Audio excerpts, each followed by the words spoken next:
Hello everyone, this is Ankita. We are starting this video from section 37। Section 37 क्या बात करता है यहाँ पर हमें वो देखना है। तो यहाँ पर सेक्शन 37 बात करता है उन एक्ट्स के बारे में जहाँ पर प्राइवेट डिफेंस आपका अप्लाई नहीं होता, जहाँ पर आप प्राइवेट डिफेंस को यूज़ नहीं कर सकते। तो इसका जो टाइटल है वो है act against which there is no right of private defence. मतलब उन एक्ट्स के बारे में बात की जा रही है जिसके केस में आपको कोई भी राइट ऑफ प्राइवेट डिफेंस नहीं मिला हुआ। अब बात की जाती है सेक्शन में क्या दिया हुआ है, तो हम इसको देख लेते हैं। फर्स्ट सब सेक्शन में कहा जाता है, देखिए, there is no right of private defence. यहाँ पर कोई भी राइट ऑफ प्राइवेट डिफेंस नहीं होगा। कब कब नहीं होगा, इसमें कुछ क्लॉजेस दिए हुए हैं A, B, C, ठीक है। Against an act which does not reasonably cause apprehension of death और ग्रीवियस। किसी भी ऐसे एक्ट के अगेंस्ट में आपको राइट ऑफ प्राइवेट डिफेंस नहीं मिलेगा जहाँ पर आपको ऐसा एप्रीहेंशन नहीं है कि आपकी डेथ कॉज हो सकती है, या ऐसा एप्रीहेंशन नहीं है कि आपका ग्रीवियस हर्ट कॉज हो सकता है, ठीक है। आगे कहा जा रहा है इफ़ डन और अटेम्प्टेड टू बी डन। यदि ऐसा कोई एक्ट किया जाता है या फिर उसका अटेम्प्ट किया जाता है बाय अ पब्लिक सर्वेंट, किसी पब्लिक सर्वेंट के द्वारा, acting in good faith under the colour of his office, तो the act may not be strictly justifiable by law. और यदि ऐसा एक्ट किसी भी पब्लिक सर्वेंट के द्वारा किया जाता है तो वहाँ पर आपके पास कोई भी राइट ऑफ प्राइवेट डिफेंस नहीं होगा, ठीक है। अब एक चीज़ क्या जाती है, ये चीज़ आ जाती है, भले ही जो पब्लिक सर्वेंट है उस जो भी एक्ट कर रहा है भले वो जस्टिफाइबल ना हो, मतलब वो जो एक्ट कर रहा है वो लॉ के द्वारा जस्टिफाई ना हो रहा हो, तब भी आपके पास ऐसा कोई राइट नहीं होगा, ठीक है, कि आप उसके अगेंस्ट में प्राइवेट डिफेंस यूज़ कर सको।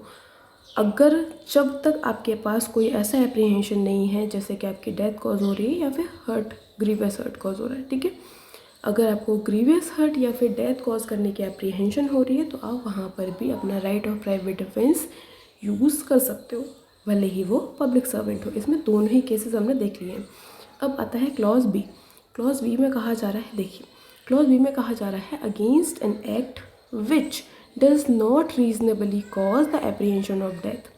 कोई भी ऐसा एक्ट जो कि reasonable apprehension of death cause नहीं कर रहा है या फिर ग्रीवियस हर्ट को कॉज करने की एप्रीहेंशन नहीं कर रहा है कॉज, ठीक है।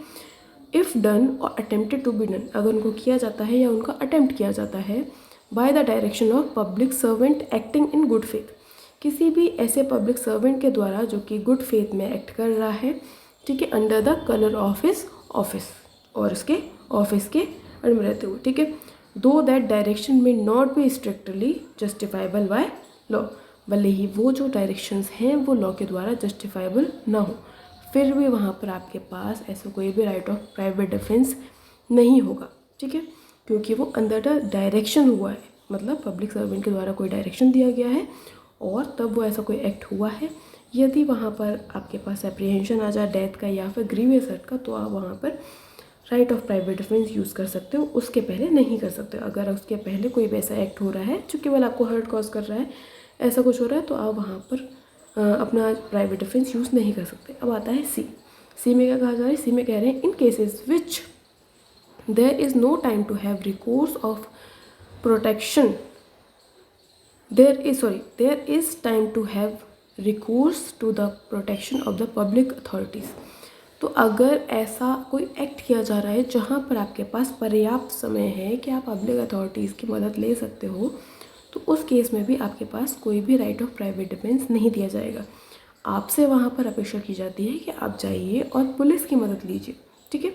तो ये था हमारा थर्ड क्लॉज है। नेक्स्ट में कहा जा रहा है सबसेक्शन 2 में। सबसेक्शन 2 में कहा जा रहा है, देखिए, right of private defence in no case extend to the inflicting of more harm than it is necessary to inflict for the purpose of defence. इसमें कहा जा रहा है कि जब आप प्राइवेट डिफेंस का राइट यूज़ करते हो तो आपको एक चीज़ याद रखनी है, एक चीज़ ध्यान रखनी है कि आप उतना ही फोर्स यूज़ करोगे या उतना ही हार्म कॉज करोगे जितना वहाँ पर डिफेंस के लिए ज़रूरी है, उससे ज़्यादा आप यूज़ नहीं करोगे, ठीक है।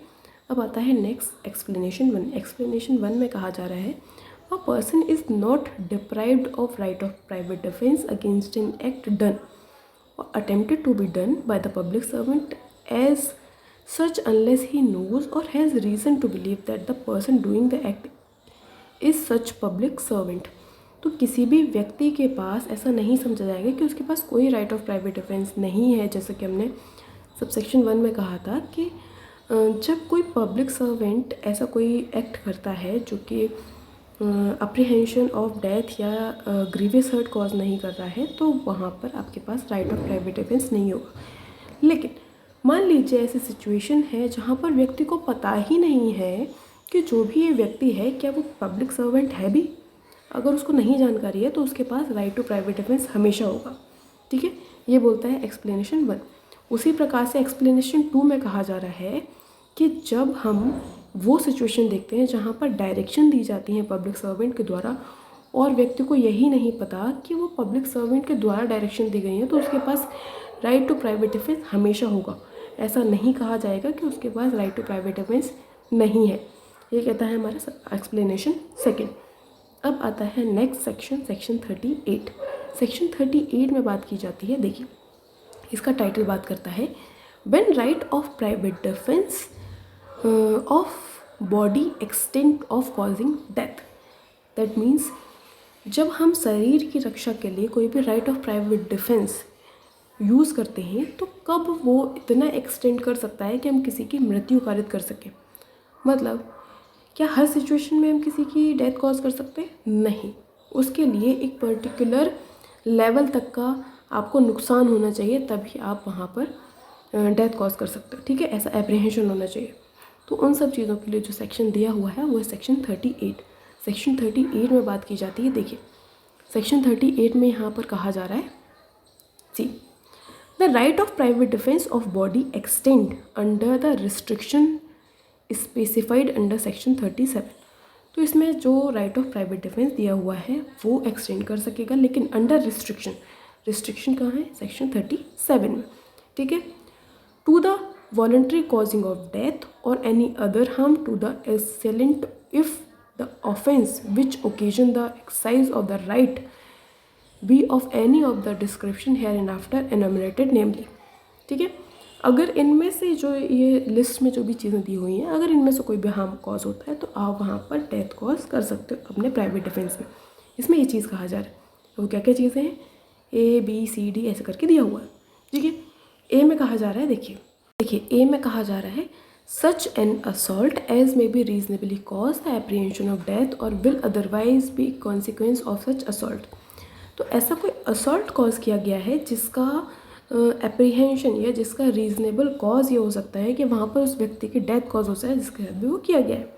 ठीक है, अब इसमें आगे कहा जा रहा है कि उसका अदरवाइज कॉन्सिक्वेंस भी अगर उस असॉल्ट का डेथ कॉज करना हो रहा है तो वहाँ पर उसके लिए आप अगले व्यक्ति की जो भी आपके ऊपर ये कर रहा है आप प्राइवेट डिफेंस में उसकी डेथ कॉज कर सकते हो।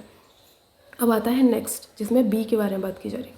ठीक है, such an assault as may be reasonably cause apprehension that grievous hurt will otherwise be the consequence of such assault. तो इस पर कहा जा रहा है कि ऐसा असॉल्ट क्या किया जा रहा है जहाँ पर कहा जा रहा है कि जो रीजनेबल एप्रीहेंशन होगा वो डेथ के साथ साथ वहाँ पर डेथ तो ए में दे दिया, बी में कहा जा रहा है कि ग्रीवियस हर्ट कॉज हो सकता है, तो यहाँ पर भी आप वहाँ पर डेथ कॉज कर सकते हो। ठीक है, प्राइवेट डिफेंस के अंडर में। नेक्स्ट क्लॉज है सी, जिसमें कहा जा रहा है कि ऐसा असॉल्ट कॉज करना जहाँ पर उस असॉल्ट को कॉज करने का इंटेंशन है कि रेप कॉज किया जा सके, तो वहाँ पर आप प्राइवेट डिफेंस में उसका डेथ कॉज कर सकते हो। ठीक है, अगर रेप कॉज करने के लिए कोई भी ऐसा असॉल्ट किया जाता है, वहीं पर अगर असॉल्ट कॉज किया जा रहा है किसी भी अननेचुरलनेस के लिए तो उसके लिए भी आप डेथ कॉज कर सकते हो। लास्ट आता है हमारा ई, यहाँ पर assault with the intention of kidnapping and abducting. तो अगर किडनैप करने के लिए या फिर अबडक्शन करने के लिए आप असॉल्ट कर रहे हो किसी के ऊपर, तो वहाँ पर भी बचने के लिए आप प्राइवेट डिफेंस में डेथ कॉज कर सकते हो। अब आता है नेक्स्ट एफ, इसमें कहा जा रहा है कि असॉल्ट किया जा रहा है इस इंटेंशन से कि उस व्यक्ति को रॉन्गफुली कन्फाइन किया जा सके और ऐसे सर्कमस्टांसेस में रखा जा सके कि उसको ऐसा एप्रीहेंशन हो जाए कि अगर उसको रिकोर्स नहीं मिला तो वो वहाँ पर बना रहेगा और वो रिलीज़ नहीं होगा। ठीक है, तो ऐसे कंडीशन में भी आप वहाँ पर डेथ कॉज कर सकते हो। अब आता है आगे जी, जिसमें कहा जा रहा है एन एक्ट ऑफ थ्रोइंग और एडमिनिस्ट्रेटिंग। थ्रोइंग और एडमिनिस्ट्रेटिंग दो चीज़ें। ठीक है, थ्रोइंग मतलब फेंकना, एडमिनिस्ट्रेटिंग मतलब किसी भी तरीके से कंज्यूम करवा देना या किसी भी तरीके से इनहेल करवा देना, सारी चीज़ों में आ जाएगा। ठीक है, तो इसमें क्या हुआ, an act of throwing and administrating acid or an attempt to throw or administer acid which may reasonably cause or apprehension that the grievous hurt will otherwise be the consequence। और इसका क्या है, इसका रीज़न ये होगा कि अगर ऐसा करवाया जाता है तो जो भी चीज़ें करवाई जा रही हैं उसके ज़रिए से ऐसा कोई रीज़नेबल कॉज वहाँ पर आ जाता है जिससे कि होता है क्या है, ग्रीवियस हर्ट कॉज। तो अगर ग्रीवियस हर्ट कॉज हो जाता है एसिड से तो कहा जाएगा कि आप वहाँ पर उस व्यक्ति के साथ क्या कर सकते हो, उस व्यक्ति के साथ आप डेथ कॉज कर सकते हो प्राइवेट डिफेंस में। ठीक है, ऐसा कोई भी असॉल्ट किया जा रहा है किसी व्यक्ति के द्वारा, जो भी हमने ऊपर देखे, और अगर एडमिनिस्ट्रेट किया जा रहा है या थ्रो किया जा रहा है एसिड, जैसे कि हमने इजीम में देखा, इन सभी केसेस में आप वहाँ पर अगले व्यक्ति की प्राइवेट डिफेंस में डेथ कॉज कर सकते हैं। नेक्स्ट आ जाता है हमारा सेक्शन 39। सेक्शन 39 में बात की जा रही है, देखिए इसका टाइटल बोलता है when such right extend to cause any harm other than the death. अब इसमें कहा जा रहा है डेथ का, तो हमने देख लिया 38 में कि डेथ कब कॉज की जा सकती है। अब अदर हार्म कब कॉज किया जा सकता है, उसके लिए आता है सेक्शन 39। तो सेक्शन 39 में कहा जा रहा है, देखिए सेक्शन 39 में कह रहे हैं यहाँ पर when such right extend to cause any such other harm than the death if the offence be not of any of the description specified under section 38। अगर जो भी ऑफेंस हुआ है वो ऐसे किसी भी डिस्क्रिप्शन का नहीं है जो कि सेक्शन 38 में बताया गया है, तो वहाँ पर कहा जा रहा है the right of private defence of body does not extend to voluntary causing of death. तो वहाँ पर वॉलंटरी कॉजिंग ऑफ डेथ नहीं की जाएगी, मतलब वॉलंटरी डेथ कॉज नहीं कर सकते हो आप, लेकिन कहा जा रहा है but does extend under the restriction specified under section 37। लेकिन उस रिस्ट्रिक्शन के अंडर में रहते हुए 37 का जो रिस्ट्रिक्शन है उसके अंडर में रहते हुए वहाँ पर क्या कहा जा रहा है, to the voluntary causing the assailant of any other harm than the death. तो उस व्यक्ति को कोई भी ऐसा अदर हार्म कॉज कर सकते हो जो कि डेथ के अलावा है। ठीक है, अब आता है नेक्स्ट सेक्शन, सेक्शन 40। सेक्शन 40 में बात की जा रही है commencement and continuance of right of private defence of body. तो जो हम राइट ऑफ प्राइवेट डिफेंस पढ़ रहे थे बॉडी के लिए, वो कब शुरू होगा और कब तक चलेगा, ये दोनों ही चीज़ें बहुत इंपॉर्टेंट रहती हैं जब हमें देखना होता है कि कहीं राइट जो यूज़ हुआ है वो एक्सेस में तो नहीं हुआ है, जो राइट यूज़ हुआ है वो सही हुआ है, जो राइट यूज़ हुआ है वो सही कंडीशंस में हुआ है। इन सभी चीज़ों को देखने के लिए बहुत ज़रूरी होता है। ये कहाँ दिया हुआ है, ये दिया हुआ है सेक्शन 40। सेक्शन 40 में बात की जा रही है, देखिए the right of private defence of body commences as soon as reasonable apprehension of danger to the body arises. तो ये जो राइट है वो कब अराइज होगा, जैसे ही रीजनेबल एप्रीहेंशन ऑफ डेंजर किसको, बॉडी को अराइज हो जाता है, आपका राइट भी अराइज हो जाता है कि आप अपने बॉडी को बचाने के लिए वहाँ पर प्राइवेट डिफेंस यूज़ कर सकते हैं। अब आगे कहा जा रहा है अराइज फ्रॉम एन अटेम्प्ट और threat to commit the offence. अब ये जो एप्रीहेंशन है वो किस चीज़ से अराइज हो रहा है, किस चीज़ से, अटेम्प्ट से और थ्रेट से। ठीक है, किसी भी ऑफेंस को करने का। Though the offence may not have been committed, भले ही वो ऑफेंस कमिट ना हुआ। ठीक है, and it continues as long as such apprehension of danger to the body continues. और ये तब तक कंटिन्यू करेगा जब तक वो एप्रीहेंशन ऑफ डेंजर कंटिन्यू करता है। ठीक है, ये है सेक्शन 40। अब आता है नेक्स्ट हमारा सेक्शन 41। सेक्शन 41 में बात की जा रही है, देखिए टाइटल कहता है when right of private defence of property extend to causing of death. That means कि जब हम प्रॉपर्टी को बचाने के लिए right of private defence use करते हैं तो कब हम जो भी असेलेंट है, जो भी व्यक्ति है, जो ऐसा कोई कार्य हमारे साथ कर रहा है, उसकी हम डेथ कॉज कर सकते हैं। तो वो जो सारी चीज़ें हैं वो दी गई हैं सेक्शन 41 में। ठीक है, सेक्शन 41 क्या बोलता है वो चीज़ें देख लेते। ठीक है, इसमें कहा जा रहा है, देखिए एक second, the right of private defence of property extend under the restriction specified under section 37। तो जो भी रिस्ट्रिक्शंस है वो हमने देख लिया है, सेक्शन 37 में दिया हुआ है, क्लियर। ठीक है, to the voluntary causing the death of any other harm to be wrongdoer. क्या चीज़, वॉलंटरी कॉजिंग ऑफ डेथ। यहाँ पर केवल एक चीज़ हो रही है, डेथ कॉज की जा रही है वॉलंटरीली, किसकी, उस व्यक्ति की जो भी ऐसा एक्ट कर रहा है जिससे हमारी प्रॉपर्टी को कोई भी हार्म कॉज हो रहा है। ठीक है, उस व्यक्ति को, उस रॉन्ग डूअर को ऐसा डेथ कॉज की जा सकती है उन सभी कंडीशंस में जो यहाँ पर दी हुई है। If the offence the committing of which और attempting to commit of which, मतलब ऑफेंस को कमिट करना या फिर उसका अटेम्प्ट, ये दोनों ही चीज़ें इसमें इंक्लूड है। ठीक है, इसमें कहा जा रहा है occasions the exercise of the right be an offence of any of the description hereinafter enumerated namely. तो इसमें कहा जा रहा है क्या क्या चीज़ें होंगी। रॉबरी, अगर रॉबरी कॉज होती है तो आप वहाँ पर अपना प्राइवेट डिफेंस यूज़ कर सकते हैं, डेथ कॉज कर सकते हैं प्राइवेट डिफेंस में। आगे कहा जा रहा है house breaking after sunset and before sunrise, अगर रात के अंधेरे में आपका कोई भी हाउस ब्रेकिंग होती है तो भी आप अपना राइट एक्सरसाइज कर सकते हैं। नेक्स्ट कहा जा रहा है मिसचीफ बाय फायर, अगर फायर के द्वारा मिसचीफ किया जा रहा है। And any explosive substance committed on any building, किसी बिल्डिंग पर, टेंट पर, वेसल पर या किसी भी, which building, tent and vessel is used as human dwelling और place for the custody of public property. तो इसमें कहा जा रहा है कोई भी ऐसा टेंट, कोई भी ऐसी बिल्डिंग, कोई भी ऐसा वेसल जो कि व्यक्तियों के लिए या फिर अपनी प्रॉपर्टी के लिए यूज़ किया जा रहा है, प्रॉपर्टी को स्टोर करने के लिए यूज़ किया जा रहा है, वहाँ पर कोई भी मिसचीफ बाय फायर, मतलब फायर के द्वारा मिसचीफ किया जा रहा है, तो वहाँ पर उस सब चीज़ों को बचाने के लिए आप private defence to the death use कर सकते हैं। अब आता है क्लॉज डी। क्लॉज डी में कहा जा रहा है, देखिए रॉबरी जब हमने पढ़ी है ए में, तो रॉबरी के जो भी एक्सटेंडेड फॉर्म होंगे ना वो भी ऑलरेडी इसमें इंक्लूड हो जाएंगे विदाउट लिखे हुए, भले इसमें लिखे नहीं है लेकिन हम उनको इंक्लूड मानेंगे। ठीक है, तो इसमें डी में क्या कहा जा रहा है, देखिए थेफ्ट, मिसचीफ और house trespass under the circumstances as may reasonably cause the apprehension that death और grievous hurt will be the consequence if such right of private defence is not exercised. तो इसमें कहा जा रहा है, देखिए इसमें कहा जा रहा है कि थेफ्ट, मिसचीफ और हाउस ट्रेसपास इसमें जो यूज़ हो रहा है, under which circumstances as may be reasonable cause apprehension that, ऐसे सर्कमस्टांसेस में ये कॉज हो रहे हैं जहाँ पर जो रीज़नेबल एप्रीहेंशन है वो डेथ कॉज करने का है या फिर ग्रीवियस हर्ट कॉज करने का है। तो उस कॉन्सिक्वेंस में अगर ऐसा कुछ किया जाता है, if such right of private defence is not exercised, अगर वो right of private defence exercise नहीं किया गया है या फिर अगर right of private defence use नहीं किया जाता है तो ये सारी चीज़ें कॉन्सिक्वेंस होंगी। तो कहा जा रहा है कि वहाँ पर आप राइट ऑफ प्राइवेट डिफेंस में डेथ कॉज कर सकते हो। ठीक है, नेक्स्ट आ जाता है सेक्शन 42। सेक्शन 42 में बात की जा रही है when such right extend to causing any harm other than the death, मतलब डेथ के अलावा कब आप कोई और हार्म कॉज कर सकते हो, सारी चीज़ें बताई गई है। जैसे कि ये तो सेम टू सेम वैसा ही है जैसे बॉडी वाले पोर्शन में था, जैसे बॉडी के केस में जब भी हम right of private defence use कर रहे हैं तो वहाँ पर जो भी चीज़ें थी यहाँ पर भी वही है।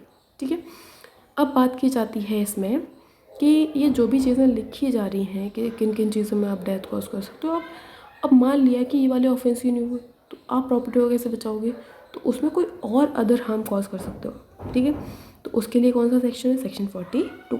इसमें कहा जा रहा है if the offence the committing of which और attempting to commit the which occasions the exercise of right of private defense be theft, mischief, criminal trespass not of any of the description specified in section 41, जो कि 41 में बताए गए हैं उस description का नहीं होना चाहिए। ठीक है, इसमें कहा जा रहा है that the right does not extend to the voluntary causing of death, ये जो राइट है वो ऐसी इस हद तक एक्सटेंड नहीं कर सकेगा जहाँ पर वो वॉलंटरी उसकी डेथ कॉज कर सके। ठीक है, but does extend subject to the restrictions specified under section 37, जहाँ पर कहा जा रहा है कि ऐसे जो रिस्ट्रिक्शंस हैं जो स्पेसिफाइड कर दिए गए हैं सेक्शन 37 में, उसके अंडर में रहते हुए वॉलंटरी कॉज कर देगा रॉन्ग डूअर को any other harm than the death, मतलब डेथ कॉज नहीं करेगा लेकिन डेथ के अलावा कोई भी ऐसा हार्म है वो वहाँ पर कॉज किया जा सकता है, सेक्शन 42 में बताया जा रहा है। अब बात आती है कि ये कब चलेगा, कब ख़त्म होगा, कब हम right to private defence use कर सकते हैं, ये सारी चीज़ें कहाँ बताई गई हैं प्रॉपर्टी के केस में, तो ये बताया गया है सेक्शन 43 में। ठीक है, अब देखिए बॉडी वाला सीन होता है वहाँ पर एप्रीहेंशन ऑफ डेथ या ग्रीवियस हर्ट कॉज हो जाता है, लेकिन अब बात आती है कि अगर प्रॉपर्टी का केस है तो प्रॉपर्टी के केस में देखिए प्रॉपर्टी का खतरा अलग अलग तरीके से होता है सारे केसेस में। ठीक है, तो एक ही तरीके की चीज़ें नहीं चलेंगी इसमें अलग अलग समय पर चीज़ें कॉज होती हैं। अब बात होती है, देखिए, right of private defence of property. इसमें क्लॉज ए में कहा जा रहा है commences when the reasonable apprehension danger to the property commences, ठीक है। तो जो right to private defence use होता है वो कब शुरू होगा, जब प्रॉपर्टी को डेंजर वहाँ पर एप्रीहेंशन शुरू हो जाता है, ठीक है। बी में कहा जा रहा है अगेंस्ट थेफ्ट, अगर थेफ्ट कॉज हो रहा है तो वहाँ पर क्या कंडीशन होगी, कॉन्टिन्यूस, ये कब तक कंटिन्यू करेगा ये अलग है, ठीक है। तो इसमें कहा जा रहा है against theft continue till the offender has affected his retreat with the property और any other assailant of the public authorities is obtained और प्रॉपर्टी हैज़ बीन रिकवर्ड। तो इसमें कहा जा रहा है कि अगर थेफ्ट कॉज हुआ है तो ये कब तक चलेगा, ये तब तक चलेगा जब तक प्रॉपर्टी वापस नहीं मिल जाती है या फिर जो असेलेंट है, ठीक है, वो पब्लिक अथॉरिटीज़ के द्वारा उसको ऑब्टेन नहीं कर लिया जाता है या फिर प्रॉपर्टी को रिकवर नहीं कर लिया जाता, तब तक आपके पास राइट टू प्राइवेट डिफेंस होगा। ओके, अब आते हैं अगेंस्ट रॉबरी। रॉबरी के केस में क्या है, रॉबरी के केस में तब तक कंटिन्यू चलता है ये as long as the offender causes और attempt to cause any person death और हर्ट और wrongful restraint as long as fear of restraint, instant death और instant hurt और instant personal restraint continue। तो रॉबरी करने में अगर आप किसी भी व्यक्ति को ऐसा एप्रीहेंशन ऑफ डेथ या wrongful restraint या फिर हर्ट कॉज कर रहे हो या फिर उसका अटेम्प्ट ही कॉज कर रहे हो और जब तक वो कंटिन्यू चलेगा तब तक उसका क्या होगा, आपके पास राइट टू प्राइवेट डिफेंस होगा। अब आती है नेक्स्ट, देखिए नेक्स्ट आ जाता है हमारा क्लॉज डी। क्लॉज डी में बात की जा रही है अगेंस्ट क्रिमिनल ट्रेसपास और mischief continues as long as the offender continue in the commission of criminal trespass और मिसचीफ, ठीक है। तो इसका जो राइट टू प्राइवेट डिफेंस है वो उस वक्त तक कंटिन्यू करेगा जब तक ये दोनों चीज़ें ही की जा रही है, ठीक है। अब आता है नेक्स्ट, जहाँ पर हाउस ब्रेकिंग की जा रही है सनसेट के बाद और सनराइज से पहले। तो इसमें कहा जा रहा है कि जो हाउस ट्रेसपास हाउस ब्रेकिंग से शुरू हुआ है जब तक वो कंटिन्यू करेगा तब तक आपके पास राइट टू प्राइवेट डिफेंस होगा। नेक्स्ट आ जाता है हमारा सेक्शन 44। सेक्शन 44 में बात की जाती है, देखिए, right of private defence against deadly assault when there is risk of harm to the innocent person. That means कि जब हमारे पास राइट टू प्राइवेट डिफेंस है इट्स ओके, ठीक है, लेकिन अगर वहाँ पर हमारे पास ऐसा रिस्क भी है कि हम किसी इनोसेंट पर्सन को हार्म कर सकते हैं तो वहाँ पर क्या होगा उस केस में। तो इसमें कहा जा रहा है if in the exercise of right of private defence against assault which reasonably cause the apprehension of death the offender be so situated that he can not effectually exercise the right without risk of harm to an innocent person, his right of private defense extend to the running of that risk, ठीक है। तो इसमें कहा जा रहा है basically कि जो भी ऐसा अगर राइट कॉज हो जाता है, सॉरी ऐसा कुछ एक्ट कॉज हो जाता है, इसको लाइन टू लाइन में बता देती हूँ। If in the exercise of right of private defence against an assault, ऐसा कोई असॉल्ट हो रहा है, ठीक है, जो वहाँ पे एप्रीहेंशन ऑफ डेथ या फिर जो ऑफेंडर है वो ऐसी सिचुएशन में है कि वहाँ पर सेक्शन हमारा सेक्शन 44 जिसमें कहा जा रहा है कि अगर आपके पास राइट टू प्राइवेट डिफेंस हो और रिस्क भी है कि आप किसी इनोसेंट पर्सन को हार्म कर सकते हैं तो वहाँ पर क्या होगा। इसमें कहा जा रहा है if in the exercise of right of private defence against an assault which reasonably cause the apprehension of death, अगर ऐसा कोई असॉल्ट कॉज किया जाता है जो कि एप्रीहेंशन ऑफ डेथ कॉज कर रहा है वहाँ पर, the offender be so situated that he cannot effectually exercise that right without a risk of harm to an innocent person, his right of private defense extended to running of that harm।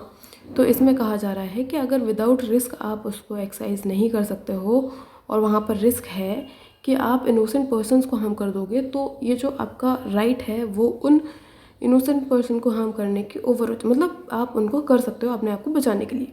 Basically इसमें ये कहा जा रहा है। अब आप illustration देख लो, illustration में क्या है, A is attack by mob, मतलब ए जो व्यक्ति है उसको मॉब के द्वारा, मतलब उसको भीड़ के द्वारा क्या किया गया, who attempted to murder him, ठीक है, उसके मॉब के द्वारा उसको मर्डर करने की कोशिश करी गई, ठीक है।